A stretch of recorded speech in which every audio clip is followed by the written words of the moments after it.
Good morning ಎಲ್ರಿಗೂ. ನಾನು ಬೆಳಗ್ಗೆ ಎದ್ದು ವರ್ಕೌಟ್ ಮಾಡಿಕೊಂಡು ರೆಡಿಯಾಗಿ ಟಿಫನ್ ಮಾಡಿಕೊಂಡು ಟೌನ್ ಕಡೆ ಬಂದೆ. 3-4 ದಿವಸದಿಂದ ಒಂದು ವಿಷಯ ಚರ್ಚೆ ಆಗ್ತಿತ್ತು, ಅದ್ರ ಬಗ್ಗೆ ಒಂದು ವಿಡಿಯೋ ಮಾಡಿಕೊಂಡು ರೀಲ್ಸ್ ಕೂಡ ಅಪ್ಲೋಡ್ ಮಾಡಿದ್ದೀನಿ.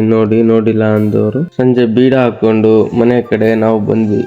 ಬರ್ಬೇಕಾದ್ರೆ ನಮ್ಮ ಹುಡುಗ ಫೋನ್ ಮಾಡಿ ಜಾತ್ರೆ ಐತೆ ಮಗ ಅಂತ ಕಾಲ್ ಮಾಡ್ದ. ಸೊ ನಡಿ ಹೋಗೋಣ ಅಂತೇಳಿ ಜಾತ್ರೆ ಕಡೆ ಹೋಗಿ ಜಾತ್ರೆ ನೋಡಿಕೊಂಡು ತುಂಬ ಚೆನ್ನಾಗಿತ್ತು ಜಾತ್ರೆ.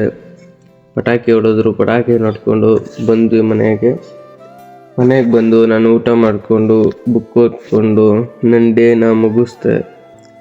ತುಂಬ ಜನ ಡೈಲಿ ಲಾಕ್ಸಿಗೂ 75 ಹಾರ್ಟ್ ಚಾಲೆಂಜ್ಗೂ ತುಂಬ ಕನ್ಫ್ಯೂಸ್ ಮಾಡ್ಕೊಂಡಿದ್ದಾರೆ. ಡೈಲಿ ಲಾಕ್ಸೇ ಬೇರೆ, 75 ಹಾರ್ಟ್ ಚಾಲೆಂಜೇ ಬೇರೆ.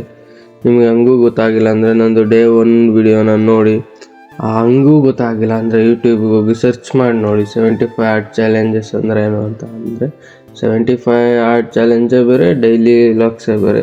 ಸೊ ನೀವು ಕನ್ಫ್ಯೂಸ್ ಮಾಡ್ಕೊಳಕ್ಕೆ ಹೋಗ್ಬೇಡಿ.